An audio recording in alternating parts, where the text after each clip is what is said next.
الطاهرين وعلى صحابته الصديقين الصادقين وعلى كل من تبعهم بإحسان إلى يوم الدين وبعد.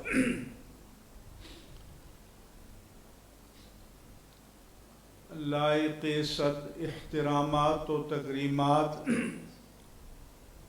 حضرات اساتذہ کرام اور درجہ تخصص فی الفقہ والافتاء کے فضلاء کرام اور میرے عزیز طلباء،